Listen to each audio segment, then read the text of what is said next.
I'm Allison Langer. I'm Zaire. I'm Andrea Askowitz, and this is Writing Class Radio. You'll hear true personal stories and learn about how to write your own stories. Together we produce this podcast, which is equal parts heart and art. By heart, we mean the truth of the story. By art, we mean the craft of writing. No matter what's going on in our lives, writing class is where we tell the truth. It's where we work out our shit. There's no place in the world like writing class, and we want to bring you in. Okay, so this is the third episode in a 10-part series inspired by the people I taught memoir writing in a men's prison. This series will bring you stories written by my former memoir students, as well as formerly incarcerated and currently incarcerated people from around the United States.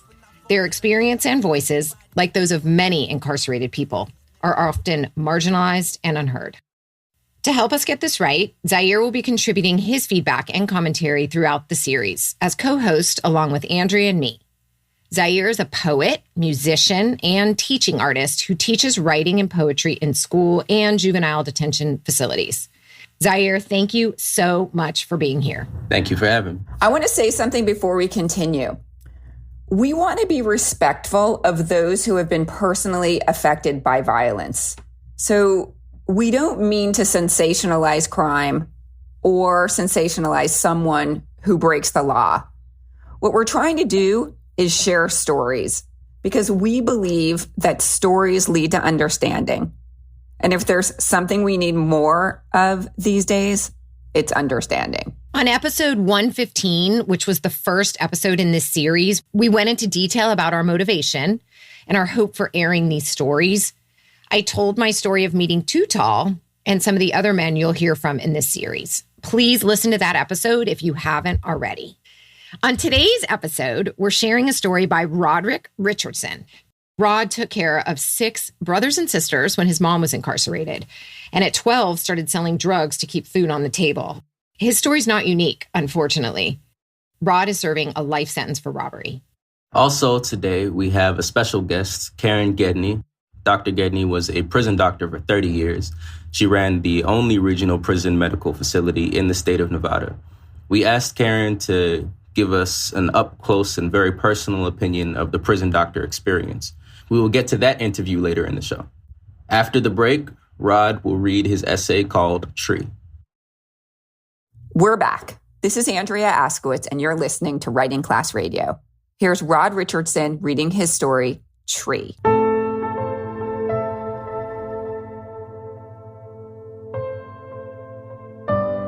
My name is Roderick Richardson, born 22 minutes before New Year's Day 1965.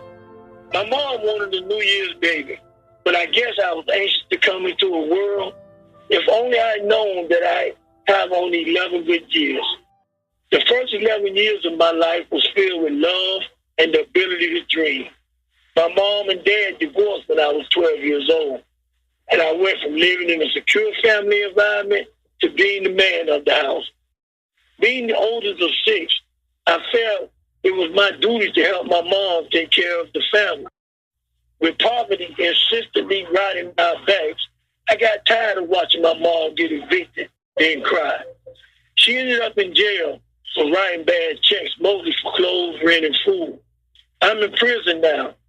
I was convicted of armed robbery when a drug deal went bad. I was 27 when I entered prison, and now I'm 56.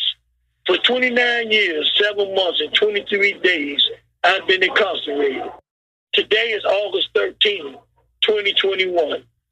I'm alone, dead amongst the living, walking within a bottomless sea. The lights come on at 5 a.m., and a motorized sound of my cell door pops open. My alarm clock here in Florida Department of Corrections. Each morning, my heartbeat accelerates, contemplating another day. Will someone die of natural causes, an overdose, or will someone be stabbed over a 65-cent soup? In here, death appears like a thief in the night. Arguments escalate over small things like staring at someone or gambling on a football game. The drugs and gangs keep up most of the trouble, but only a cell phone could cost a man his life. When the lights come on in the morning, I wipe the tears from the corner of my eyes, force myself up, take care of my personal hygiene. The madness begins. I step out of my cell. The noise instantly elevates. I live on the second floor, so I have a penthouse view. Under the back stairs in the corner, I see the transgenders twerking, touching their toes, talking and laughing loudly. They keep calling each other girl. Pop Simmons and Old Man Jig walk in circles around the dorm, reminiscing about when they were young. They are stuck in a time warp from 30 years ago, unable to accept it's 2021. Other cell doors slide open. Inmates prepare for breakfast. It's the beginning of another unpredictable day. The intercom comes to life. The officer yells, "Diabetics in pill line." Violators with iron stomachs line up to leave at 6 a.m. on a mission to eat 2 or 3 trays.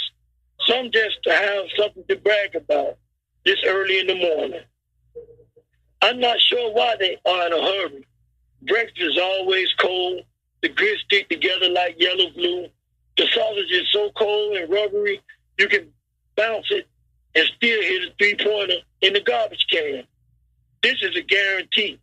Along with the officers yelling, "Y'all have 5 minutes to eat." In the eyes of young, cocky, oppressive officers, every man wearing blue is the same. We are herded like cattle on a trail, always being yelled at, told to hurry up, to eat, to get in our cell, or walk inside the yellow line. In this isolated sea, bullshit is so transparent that emotions turn thinking men into angry animals. Small incidents turn into major confrontation. Yesterday, Reed, the laundryman, bought me a new pair of prison-issue plastic Crocs. Crocs in here might last 2 or 3 months before a hole come in the bottom. Reed set them outside in the hall by wing 3 entrance door. He knocked on the glass to get my attention, then walked away. I knocked on the glass to get the officer's attention, pointing down at the Crocs. The officer waved me off. When I knocked again, the officer whose voice I couldn't hear through the glass, but whose lips said, "What the fuck you want? Go sit your ass down." I went from 0 to crazy. I pointed up at the officer station and said, "Fuck you." I'm not sure if anyone saw me, and I considered banging on the window to make sure he understood. Then I thought about my odds and sat down. It's so easy to end up in confinement about nothing. My eyes settled on the Crocs, praying nobody stole them. 10 minutes later, an inmate opened the door to come in, and I reached outside and grabbed the Crocs. At 6 o'clock, the intercom reminds us it's time for breakfast. While he speaks, the officer blinks the dorm lights and yells, "Chow, chow, chow." I think this asshole should have been a DJ. I look up at him, and as I walk out the front door, all of us inmates start our journey to the kitchen, a.k.a. the chow hall. Inmates in wheelchairs race as soon as they smell the fresh morning air. The stars twinkle, and the moon is bright. Most of the conversation is about last night's football game. I look around and I see what looks like a man hiding up in a tree. A few officers are standing around smoking and talking shit. One yells, "Everybody get inside the yellow line." I get a funny feeling, the hairs on my arms stand up. My body starts tingling. My prison senses feel trouble. The door of G-Dorm opens, and out comes another wing of inmates. I see Mount J-Rock, Doodoo and Dread, laughing and talking to please the crowd. They are not looking in the direction of the tree. As I turn the corner, the chow hall comes into view. We walk inside the yellow line, same as always. When I'm almost at the center gate, I look back at the tree, just as Duke jumps from his perch. Duke charges directly at J-Rock like a bull on a mission. In Duke's hand is a 6-inch shiny shank. His goal must be to seek and destroy, because 2 more of his own boys appear with shank. Duke plunges the knife into J-Rock's chest, over and over and over again. Doodle and Dredd take off running as J-Rock lay across the yellow line in a pool of blood. I'm a witness, but I see nothing. And here, a loose tongue will cost you your life. The officers order everyone to stop and be still. My appetite for cold grits and rubbery sausage is forgotten. The officer yells, all inmates report to your dorms. As more officers run across the grass, the nurse runs by with an inmate orderly pushing the chain gang ambulance. We look in the direction of the tree. As we herded back to G-Dorm, we pass J-Rock, who is loaded onto a stretcher. He's motionless, and his blues are so soaked in blood, they look brown. Most of the inmates are probably thinking, as I am, that J-Rock is dead. It's so quiet. You can hear roaches crawling. Everybody's caught up in their own thoughts as the sound of rescue sirens invade the compound. I hear the helicopter arrive, and 5 minutes later, it's up and gone. During lockdown, 4 sergeants go from cell to cell asking inmates what we saw. Most inmates, they think just like me, so we mind our own business in order to live another day. We stay on lockdown for 72 hours. The only movement is a 10-minute shower and an escort to the child hall and back. Most of the conversation is about Duke and J-Rock, and how Duke stabbed him 27 times. Duke killed J-Rock for robbing him of his cell phone, which at Walmart cost $35.99. 2 Miami-Dade police officers escort Duke off the compound, handcuffed and headed to TGK, the main jail. He was charged with premeditated murder, never to be seen on this plantation again. Now, 2 years later, every time I walk past the tree, a reflection flashes in my mind of how precious life is. In here, alone, dead amongst the living, the unexpected, alone with the cold grits and rubbery sausage, is always expected. I reside among a sea of lost souls that slowly deteriorating, sinking into the darkest depths of loneliness. I walk cautiously alone.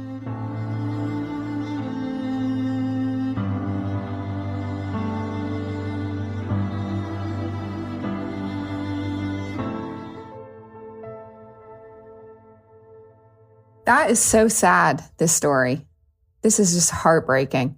I mean, the way he set it up, it's all something terrible is going to happen. Like even his birth was wrong. It's so good the way he wrote this story, but oh my God. I'm having such a hard time just like talking about it because of what he witnessed and how he can't even talk about it. Zaire, how did this hit you? What stuck out to me the most, like Andrea was saying, the entire piece is just hits home. But I think what stuck out to me the most was the beginning, talking about the first 11 years and how, I think, I'm trying to remember the exact words he said, but him having the ability to dream in that time. And that was very poignant for the simple fact that it speaks to how much trauma is placed on a child when they have to assume too much responsibility too quickly. And that often leads to those, knee-jerk decisions that, most of us get to learn from. But when you place so much responsibility on a child from such an early age, having to be the oldest sibling and take part in raising the rest due to a lack of a father figure and watch mothers struggle because she's doing it all her own. The trauma placed on a child is enough to drive them to do admittedly stupid things, but things that they view as necessary in the moment. Yeah, his mom was put in jail for writing bad checks. And then he got convicted of armed robbery when a drug deal went bad when he was 27. The line for 29 years, 7 months, and 23 days I've been incarcerated. That's so chilling to me because he knows He's counting the minutes. And let's talk about the brilliance of the way he sets it up. I mean, you guys both commented on his early years. It set it up because here's a guy, like if anyone had said, oh my God, this guy robbed me or whatever, he did not rob like a normal person. I know the backstory of this robbery. This person robbed him first and he went back and got back what was his, right? It's not like you can go to a judge and be like, this guy, you know? So, but then he got caught because the guy ratted him out, right? So there's a situation in this type of organization in any sort of crime where if it's going to be somebody else's ass on the line, they rat you out, right? Everyone knows that. We want the bad guys to go to jail and we want the bad guys. I mean, I think we're ingrained to think that the bad guys need to go. But in this, and I don't want to make excuses for the guy, but he sets it up with this traumatic childhood that we're rooting for him. Like, oh my God, we wish the robbery, you know, like he hadn't gotten caught, right? So we talk about that as like, how does the narrator get you on his side? And I don't think he intentionally did that, but by telling the truth and telling his story, we all get it. And we want the best for him, which was for him to complete this robbery and not get caught. Right. Well, what storytelling does, especially when we know the narrator, is it shows us that there are no bad guys or that everyone's a bad guy. And we happen to be rooting for this one because this is the one telling the story. But he also sets it up so that we know that he comes from some difficulty. But what's brilliant about the story is, so he sets it up. We know that something bad is going to happen. You know that even his birth was bad in a way, like it wasn't ideal. No. It's not his birth. He says the first 11 years was really good. He didn't realize the first 11 years would be the best of his life. I know, but his mom wanted a New Year's baby and he was born 22 minutes early. So even his birth didn't work out the way. It just a little detail that he starts with, like, I didn't come into the world the way I was supposed to. Yeah. So now listen to how many bad things are going to happen. But what I think the story is about, though, is about how the unexpected is expected. So he describes life in prison in a way that I thought was like, to me, it sounded like this is a typical day. He wakes up by this terrible sound. The transgender people are twerking. These other people are talking about life 20, 30 years ago, not willing to admit that it's 2021. You know, like he's just showing us a regular day. And then on this regular day, when they're herded like cattle to the chow hall, and like he uses so many great details, like the guy who says, chow, chow, chow. Like he's like, our narrator's so funny. He's like, that guy should have been a DJ. Like he has his way of hearing and seeing the day that I thought was just charming and delightful, kind of. Like the way he said, you can bounce a sausage and then still hit a 3-pointer. Like, that's a really bouncy sausage. That's bad. And then the whole tree scene. And I was just like, oh my God. Like, I couldn't even take it in. It was so scary to me. And then they have to just act like nothing. But his prison senses, like, I just got that. And I was like, oh my God, when you're there, you're hyper vigilant, you're hyper aware. And he even mentions it, like the guys who were talking and joking and they're not paying attention. And when you're not paying attention, bad shit can happen to you. I remember when you read this, you had a question about the chain gang ambulance. Do you get it? No, I don't. I don't get it. Zaire, did you get it? Can we go back to it? Yeah, the chain gang ambulance. I just thought that was brilliant. And Andrew was like, what's that? As more officers run across the grass, the nurse runs by with an inmate orderly pushing a chain gang ambulance. I don't know what that means. I mean, to me, it was super clear, not because I've seen it, but because I just imagined like it's a stretcher, like a steel stretcher that they're pushing down. Like you don't get the ambulance pull in. A huge stretcher comes by, because then later he says, we passed J-Rock, who is loaded onto a stretcher. But what's the chain gang ambulance? It's like chicka, chicka, chicka, chicka. You know, it's like an old rickety stainless steel, like gurney. Okay. I don't know. Chain gang? Everybody in there is a criminal, so it's the chain gang. And also because he has a lot of references to slavery. And so it's like the chain gang. The Crocs scene, I was really taken in by that moment where he goes from zero to crazy. Like, I got it. So it sounds like the laundryman is his friend, I guess, and was giving him a new pair of Crocs. So there was a guard who was not letting him get the Crocs. Was that it? And it was like, he just got so mad because this officer wasn't letting our narrator get his Crocs. And then the narrator got so mad. And it just reminds me of being in school and the teacher's like, because I said so, or the parent, because, what?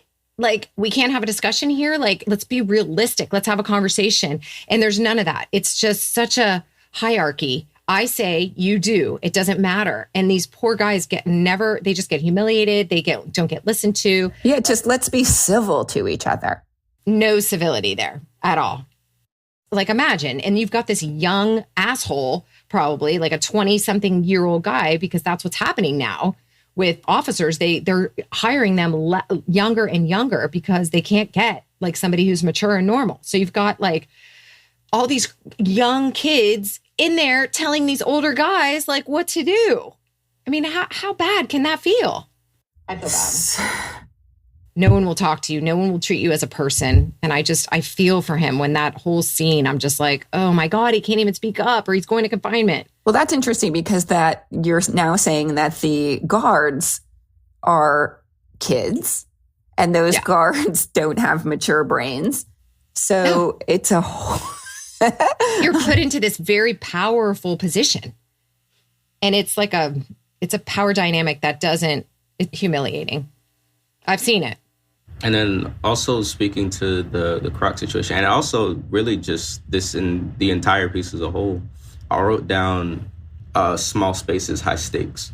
And the reason I wrote that down is because it's a pattern that I noticed while working at a group home. The more confined, the more compact the space, everything matters so much more. Those Crocs, he got that mad because he doesn't get anything. And that's something that he was going to get. And it's a rare occurrence. And so it's like that anger boils over because like, I have nothing here. This is all I'm going to get for a while. You can't just open this door so I can grab it. Yes. It's wild to me that people don't realize it. This is something that I noticed within like the first few months of me working at this place. And the fact that people in these power positions act like it's a surprise when inmates get upset over things like this is absurd. They don't have anything.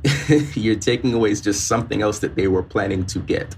It makes so much sense to me. I so felt it.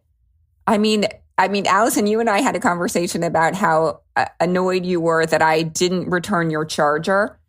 And, I'm sure that you have another charger. But if you had only one charger and I was like, sorry, I don't have your charger, that would be so shitty. I mean, and here are these guys that he described his Crocs, the old ones, they get a hole in them in like 2 months.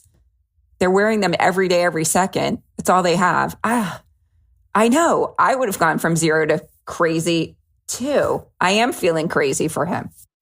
I love his voice. It's so like rough, but like gentle. And, it speaks of so much like pain and experience. I don't know. It's like, I just want to sit and talk to him all day. Like, I feel like he's just full of knowledge.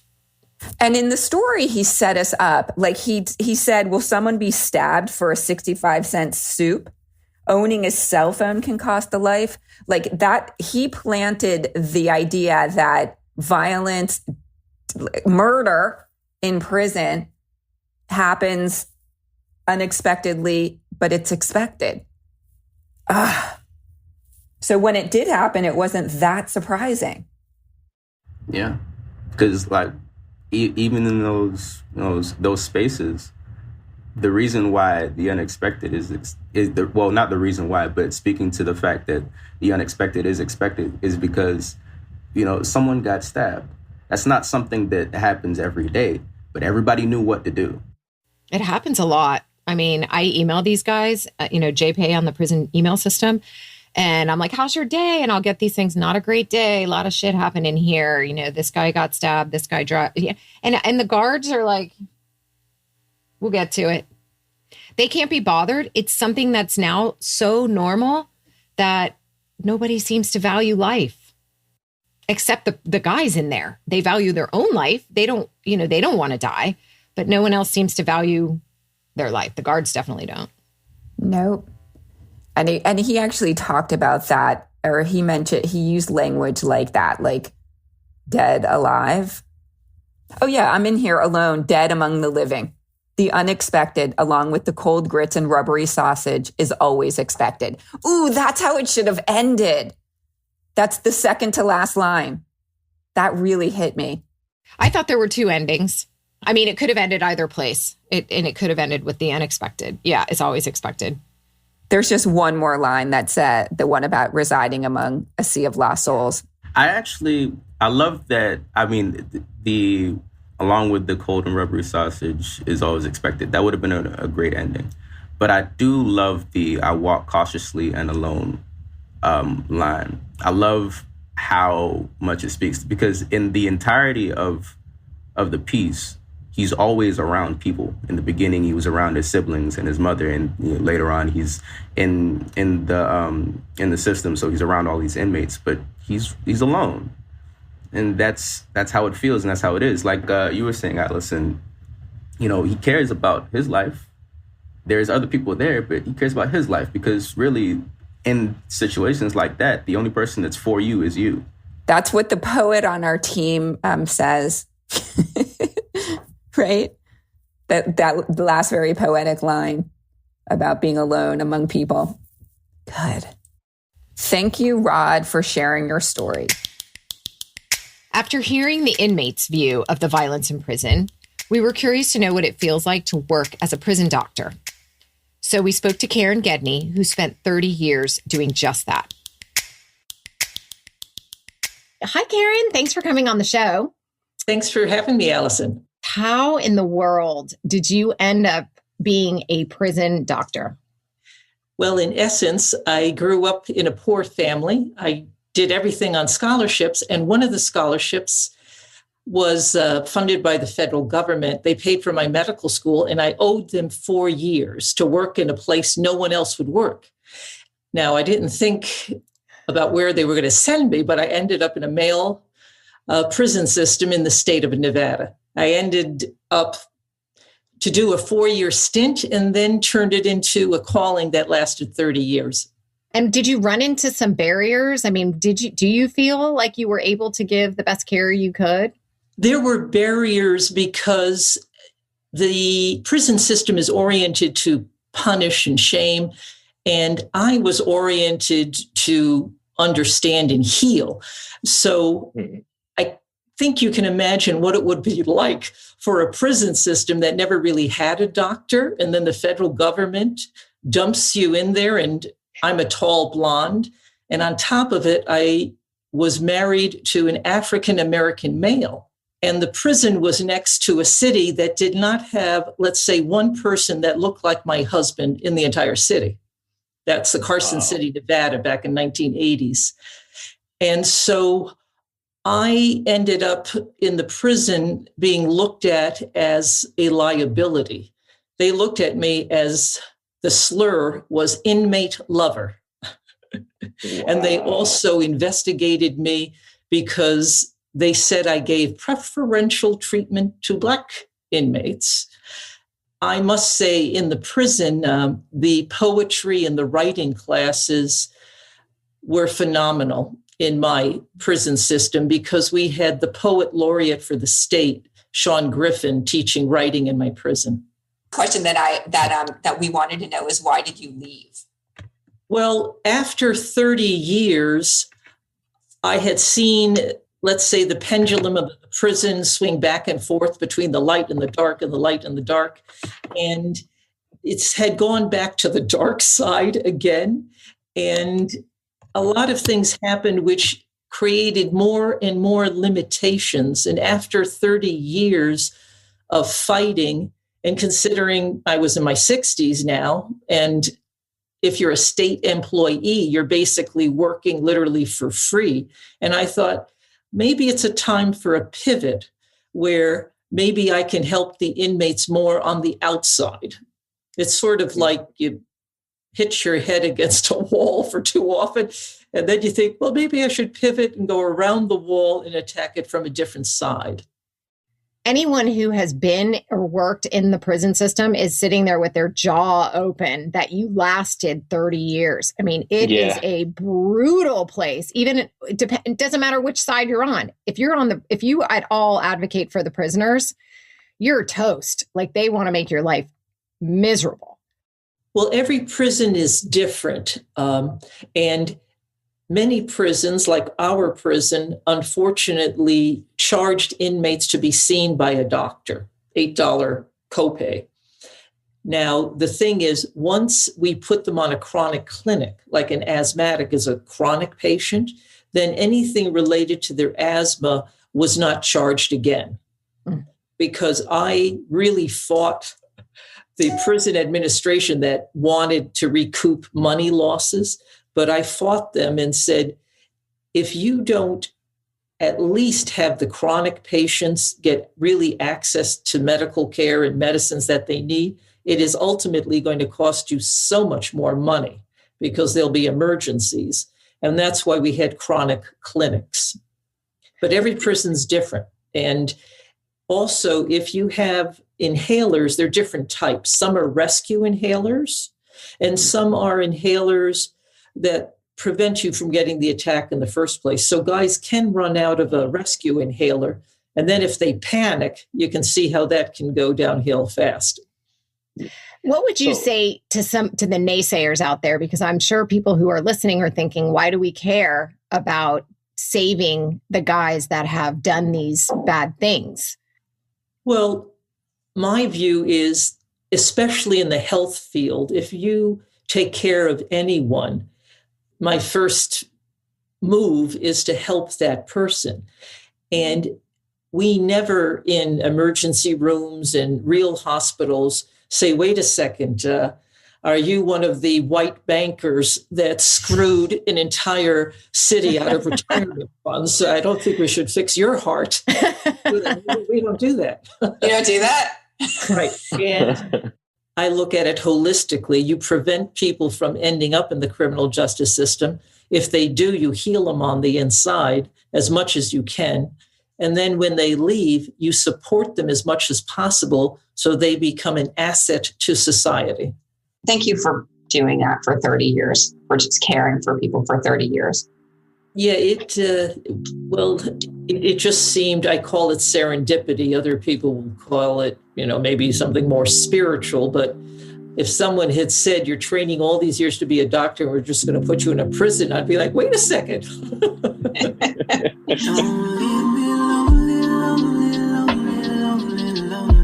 Thank you for listening. And thank you, Dr. Gedney, for insight into the prison medical system. If you want to read more about Dr. Karen Gedney's prison doctor experience, check out Karen's book, 30 Years Behind Bars, Trials of a Prison Doctor. We'll have a link in the show notes. In the next episode in the series, you will meet Dutch Simmons, a formerly incarcerated writer who spent 2 years in a federal prison.